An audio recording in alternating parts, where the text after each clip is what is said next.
comme vos paupières clignotent encore et que vous avez le souffle de vie, cela est la définition de la grâce de Dieu. C'est pour cela nous ne pouvons pas prendre tout notre temps, le mettre aux futilités, sans pour autant prendre ce temps et le consacrer au Seigneur. Ainsi, nous sommes là aujourd'hui, dimanche matin, avec une exhortation qui va nous amener tous dans une méditation, qui va nous amener dans la présence de celui qui détient notre lendemain. Alors, je sais que vous êtes très nombreux aux États-Unis, en Europe, en France, je vais dire, vous êtes en Afrique du Sud, vous êtes au Gabon, vous êtes au Cameroun, en RDC, vous êtes très très nombreux, Brazzaville. En tout cas, que Dieu vous bénisse tous. Nous allons passer des meilleurs moments, juste quelques minutes avec vous. C'est votre frère, le pasteur Grace Mutombo, qui apporte encore cette exhortation d'aujourd'hui. Alors, mes très chers frères et sœurs de Sublime Tabernacle, je vous salue au nom du Seigneur et Sauveur Jésus-Christ. Que le Dieu des esprits des prophètes soit avec vous. Alors, pour aujourd'hui, avant que nous ne puissions démarrer l'exhortation, j'aimerais offrir un mot de prière pour appeler l'Esprit du Seigneur Jésus-Christ. Tu es merveilleux Seigneur, tu es roi. C'est toi qui as permis que nous puissions être comptés parmi les vivants aujourd'hui. Laisse que ta grâce règne au milieu de nous. Alors que nous voulons écouter ta parole, sois avec nous du début jusqu'à la fin, au nom de Jésus-Christ. Amen. Alors, comme je venais de dire, c'est votre frère, le pasteur Grace Mutombo. Nous avons démarré depuis un moment l'exhortation pendant ce temps de confinement. Je pense que si vous suivez nos exhortations précédentes, vous trouverez que ça a été rempli de beaucoup de vitamines pour ceux qui ont trouvé. Donc, c'est pour cela aujourd'hui nous continuons encore. Prenez avec moi dans le livre de Jérémie. Aujourd'hui, nous prenons Jérémie chapitre 26. Jérémie 26 au verset 12. Jérémie 26, le verset 12. La Bible dit, Jérémie dit à tout le chef et à tout le peuple, l'Éternel m'a envoyé pour prophétiser contre cette maison et contre cette ville. Toutes les choses que vous avez entendues. Maintenant, réformez vos voies et vos œuvres. Écoutez la voix de l'Éternel, votre Dieu, et l'Éternel se repentira du mal qu'il a prononcé contre vous. Au nom de Jésus-Christ, Amen. Pour aujourd'hui, je vais pouvoir prendre encore un nouveau sujet. Nous avions déjà mis la pause sur la petite leçon que nous étions en train de voir la fois passée. Alors aujourd'hui, notre message pour aujourd'hui, je l'ai intitulé « Avons-nous manqué le but ?» C'est une question que l'on pose. Voilà notre enseignement ou alors notre leçon pour aujourd'hui, notre exhortation. C'est une question que nous allons poser au long de cette étude. Nous l'avons intitulée « Avons-nous manqué le but ?» Voilà. Ici, dans le livre de Jérémie, c'est Dieu qui avait envoyé le saint prophète Jérémie. Le Seigneur lui dit, va et parle à mon peuple. Parce que Dieu avait remarqué que son peuple était devenu distrait. Son peuple ne suivait plus les ordonnances de l'Éternel. Le peuple était devenu un peuple qui se conduit par lui-même.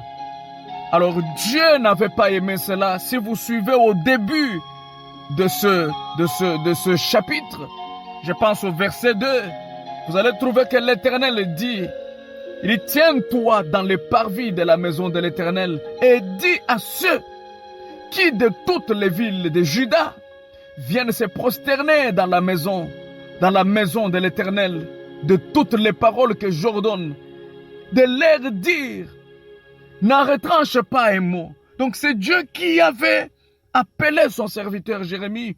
Il lui dit, il faut que tu parles à ces gens, parce qu'ils ont dérobé ma voix. Ils se sont dérobés de la voix de l'Éternel.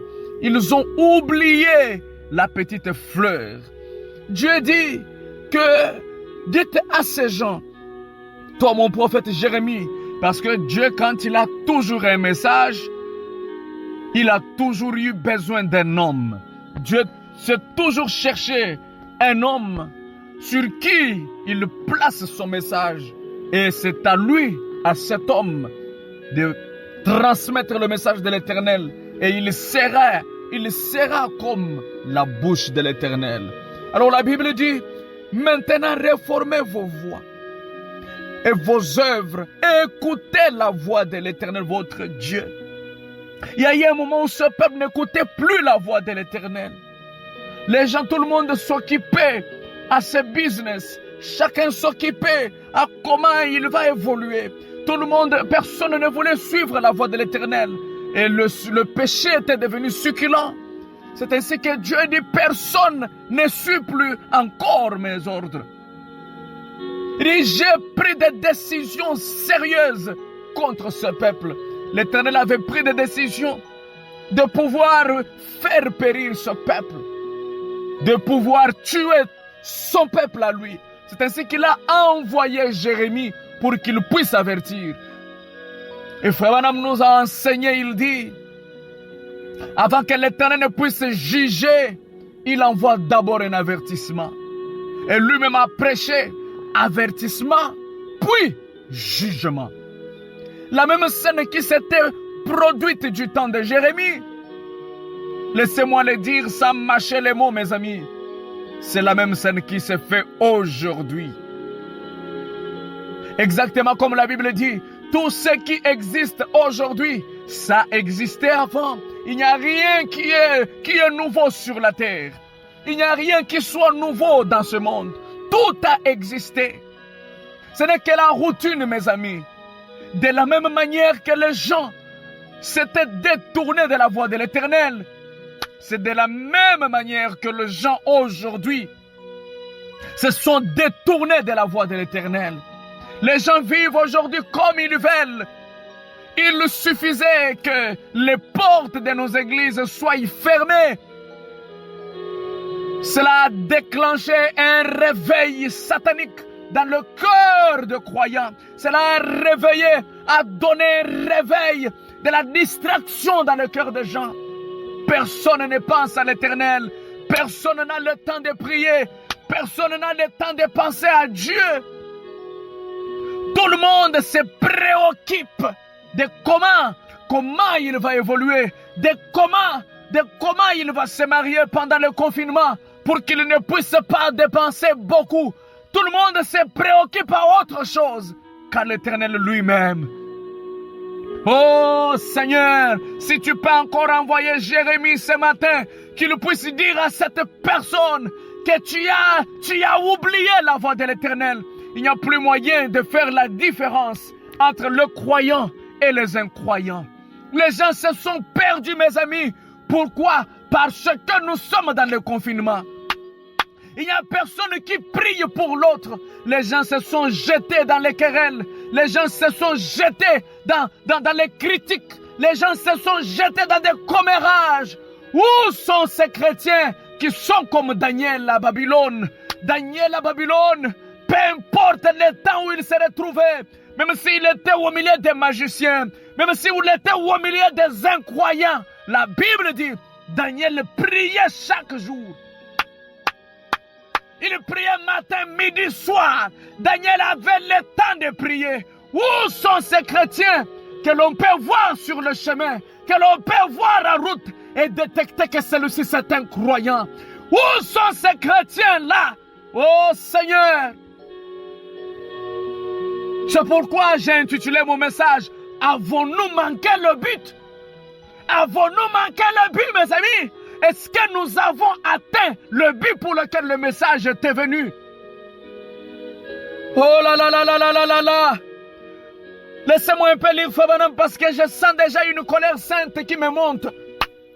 Dans les réalités infaillibles du Dieu vivant, Frère Branham dit, au point 61, il dit, du temps de Jésus de Nazareth, quand il était ici sur terre, marchant dans la chair, il trouva à son jour les gens en quête d'une religion qui leur apporterait la délivrance.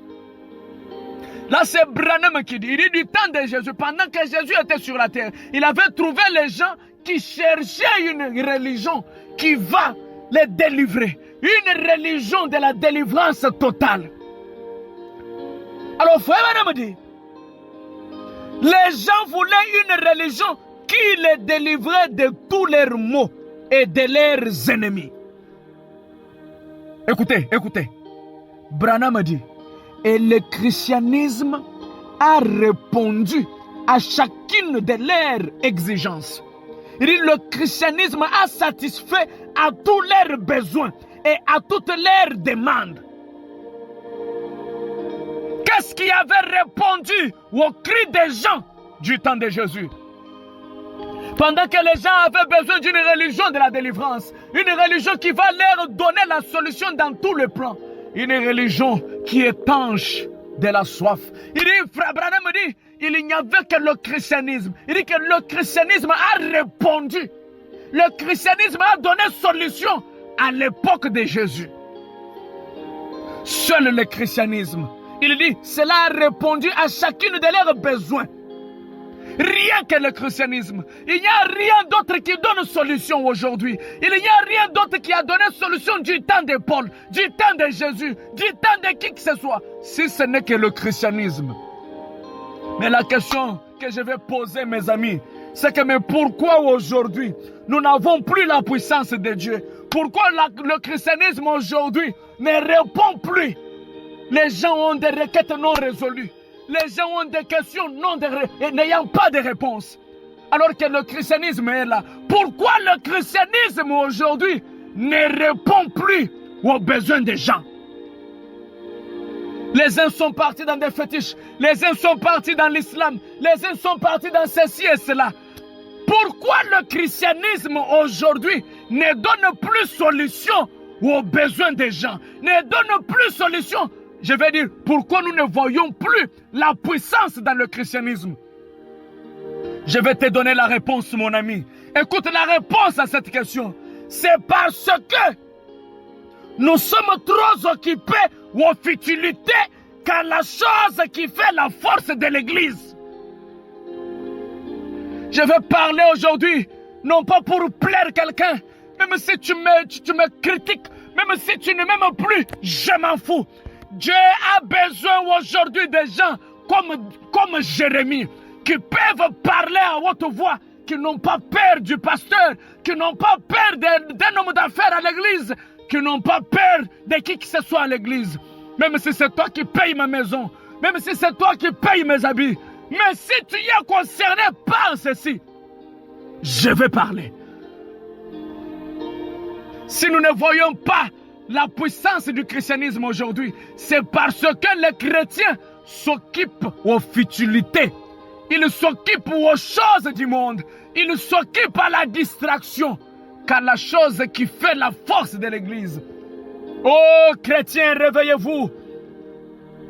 Oh chrétiens, réveillez-vous. Où sont ces chrétiens-là? Hey, Dieu dit aujourd'hui, revenez. revenez à l'Éternel. Avons-nous manqué le but, mes amis? Est-ce que nous avons atteint le but du message? Est-ce que nous avons atteint le but du christianisme? Écoutez, dans la tempête qui approche, au point 93, le prophète Branham dit, il dit aujourd'hui, écoute comment Branham parle. Il dit aujourd'hui, les gens semblent être très à l'aise dans le péché, plus qu'ils possèdent une nouvelle voiture. Les gens sont les gens sont très à l'aise dans le péché. Seulement parce qu'ils possèdent une nouvelle voiture. Parce qu'ils possèdent une nouvelle voiture, ils possèdent parce qu'ils peuvent prendre 3 fois le repas par jour. Et dormir dans un lit propre. Là, c'est Frère Branham. Les gens sont à l'aise dans le péché aujourd'hui. Parce qu'ils roulent dans la voiture. Parce qu'ils dorment dans un lit propre. Parce qu'ils mangent 3 fois le jour. Branham dit, oui, cela est merveilleux. C'est bien de rouler dans une Jeep. C'est bien de manger 3-4 fois par jour. C'est bien de faire ceci et cela, dormir dans un lit propre. C'est bien. Frère Branham dit, cela peut être cependant une bonne chose. Mais lorsque la prospérité vient comme cela, on oublie Dieu. Branham dit, je pense que nous avons été tellement, nous les prédicateurs et nous les chrétiens, nous nous sommes trop préoccupés du programme de construction des églises. Là, c'est Frère Branham. Oh, Jésus. William Branham dit, nous nous sommes occupés d'avoir une meilleure église, ou quelque chose comme cela, ou une plus grande église, des meilleurs bancs, ou bien, vous savez comment est cela, et je sais ce que je veux dire. Frère Branham dit, nous avons oublié l'essentiel. Et sublime tabernacle. Nous nous préoccupons de quelle griffe nous pouvons porter, de quelle robe nous pouvons porter. Nous avons oublié l'essentiel, la chose qui fait la force de l'église. Branham dit, le jugement, la justice, la puissance du Saint-Esprit, la résurrection, le jugement éternel. Oh là là là là là là. Chrétiens, réveillez-vous, mes amis. Nous voici plongés dans des choses qui n'apportent rien. Nous nous sommes plongés dans pourquoi tel est mort. Il est mort parce qu'on a fait cela, donc ça veut dire, donc cela c'est-à-dire, nous nous sommes préoccupés dans des futilités. Au contraire, la mort de nos prochains, la mort de nos frères qui partent, ça devrait nous interpeller. Ça devrait appeler chacun à réfléchir sur ses voies. Est-ce que tu as atteint le but pour lequel tu as été envoyé dans ce monde? Lui est parti, mais toi, quelle est la condition de ton âme? Quelle est la condition de ton cœur? Arrêtez, mes amis, arrêtez des futilités. Frère me dit, nous nous sommes occupés aux futilités qu'à la chose essentielle. C'est pourquoi je pose la question. Avons-nous manqué le but? Est-ce que le message était venu seulement pour que nous puissions nous disputer sur les citations? Pour montrer combien moi je comprends bien les citations? Est-ce que le message de Frère Branham est-il venu pour que nous puissions discuter dans des détails seulement? Pour montrer aux frères combien moi je comprends bien tel domaine. Oh mes amis, Frère Branham dit, nous avons oublié l'essentiel. Où sont ces chrétiens-là qui peuvent se tenir debout et regarder le ciel en face et dire, Père, oh Seigneur, nous aimons celle-ci, nous aimons cela. Et le ciel dit Amen. Nous avons oublié l'essentiel. Oh là là, Frère Branham dit, la statue d'un homme parfait. Au point 50. Il dit, il ne vous a jamais fait pour être autre chose qu'un fils ou une fille de Dieu. Il dit, si vous avez manqué cela, c'est-à-dire être fils et fille de Dieu, si vous avez manqué cela, Donc vous avez manqué le but. Écoutez, Branham dit, et le mot péché signifie manquer le but. Le mot péché signifie manquer le but. Laissez-moi te dire, tu me diras, moi je ne couche pas avec des filles, moi je ne fais pas ceci, moi je ne fais pas ceci. Mais le fait que tu n'as plus encore, le fait que tu n'as plus le zèle que tu avais, le fait que tu n'as plus encore cet amour de la parole, n'as-tu pas manqué le but? Et frère me dit, manquer le but, cela veut dire péché. Il dit, le péché signifie manquer le but. Oh l'église du Congo, oh l'église de la RDC, oh sublime tabernacle, nous nous sommes préoccupés pour savoir quel est cet homme, quel est ce musicien qui est tombé sur Internet, pour que nous puissions prendre sa saleté et propager dans nos téléphones. Nous nous sommes préoccupés à être des journalistes des péchés. Nous nous sommes préoccupés à être des journalistes des sales images dans nos téléphones. Telle a publié telle image. Et alors voilà, nous sommes là. Nous fouillons pour aller rechercher cette image et propager à notre tour. Est-ce c'est pour ça que tu as été créé? Est-ce le message est venu pour ça? Pour écouter la parole, c'est devenu la chose difficile. Pour écouter le message, c'est devenu la chose difficile. Avons-nous manqué le but? Oh mes amis, j'aimerais que chacun puisse faire le compte à rebours. J'aimerais que chacun puisse revenir en lui-même. Alléluia. Alléluia, alléluia, alléluia, alléluia. J'aimerais que chacun puisse regarder dans son cœur. Faudra me dire ici dans Parle, dans la prédication qu'il a intitulée Père est venu. Au point 100, au point 14. Faudra me dire au point 14. Écoutez mes amis. Oh là là là là là là là là là. Je me sens très touché aujourd'hui. Faudra me dire bien. Lorsque nous devenons chrétiens, nous devons vouer toute la fidélité, le respect, l'honneur au Seigneur Jésus-Christ. Et puis, si nous ne le sommes pas et ne croyons pas, et si nous ne sommes simplement indécis à ce sujet, écoutez, Branham dit, montrez simplement au monde votre position. J'aimerais que tu montres ta position, que d'être à moitié chrétien, à moitié païen. Tu sais comment le caractère que tu affiches devant le pasteur, et tu sais ce que tu fais quand tu es avec tes amis dans un coin. Tu sais ce que tu fais quand tu es seul dans la chambre. Frère me dit, montrez simplement au monde votre position. Il dit, ça sera mieux. C'est mieux de montrer ta position que d'être quelqu'un qui a l'apparence de la piété, alors qu'à l'intérieur, c'est un loup dévorant.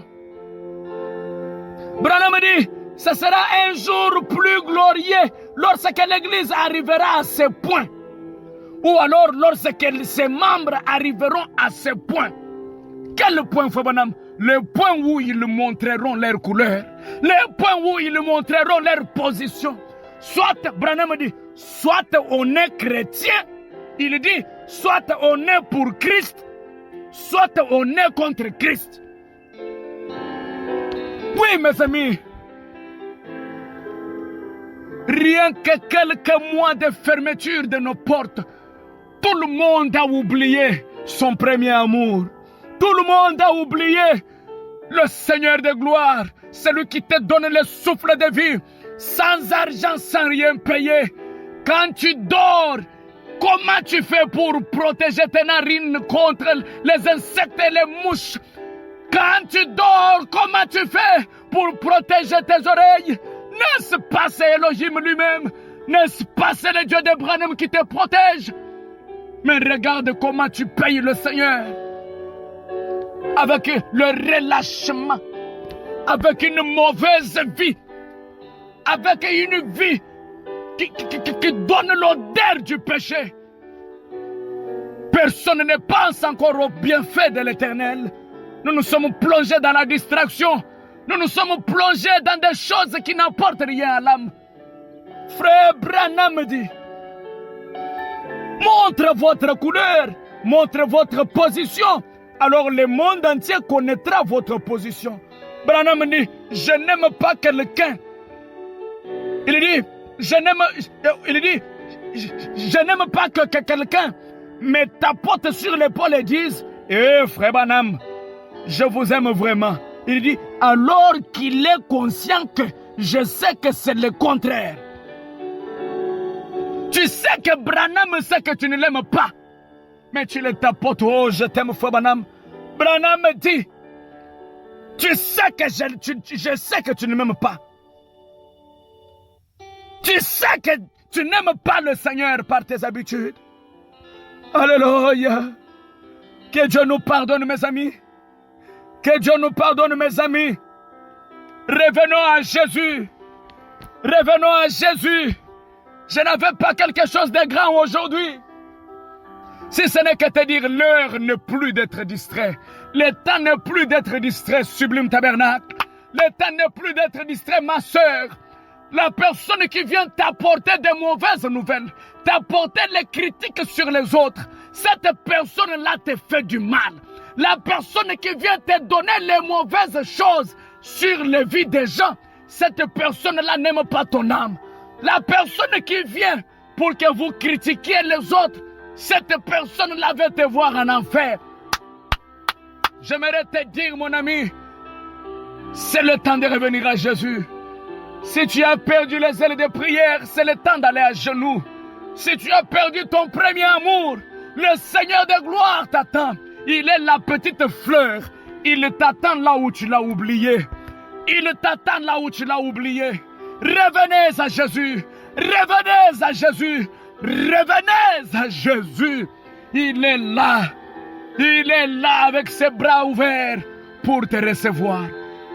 Mon ami, mon frère, ma soeur, avons-nous manqué le but? Avons-nous manqué le but? Non, tu es appelé à être une divinité sur la terre. Tu es appelé à être quelque chose de plus grand. Tu es appelé à être un fils et une fille de Dieu, même si l'église est ouverte ou pas. En vérité, l'église, ce ne sont pas ces bâtiments. En réalité, l'église, c'est toi-même. Oh, oh là là. Pour aujourd'hui, je m'arrête par là. Je m'arrête par là. Je m'arrête réellement. J'aimerais que nous puissions retourner au Seigneur. Nous allons continuer le dimanche prochain, Dieu voulant. Si nos portes seront toujours fermées, nous allons encore continuer avec la même leçon. Mais au cas où nos portes seront ouvertes, nous allons parler à l'église. Et pour ceux qui veulent venir au Sublime Tabernacle, nos portes sont ouvertes, nous sommes là pour vous. Notre église est à Kinshasa, référence rond-point Ezo, avenue Kikwit. Quand vous montez vers rond-point Gaba, avenue Kikwit, il y a une souciate de la police. À gauche, vous entrez du côté de la souciate. Nous sommes à la 4e parcelle, numéro 41 bus, côté limité. En tout cas, que le Seigneur vous bénisse. J'aimerais que nous puissions retourner, que chacun pense de quoi, qu'est-ce qu'il a perdu pendant ce confinement. Que chacun puisse raisonner sur quelque chose qu'il a perdu pendant ce confinement. C'est très important. Et revenez à Jésus. Seigneur Dieu Tout-Puissant, merci pour cette interpellation. J'aimerais que tu touches le cœur de ton fils et de ta fille. Que chacun puisse voir dans sa vie, là où il a oublié la petite fleur. Seigneur, nous voulons réellement aller au ciel. Assiste-nous, notre roi et notre sauveur. Alors que nous le demandons avec foi, au nom de Jésus-Christ. Accorde le Père. Amen.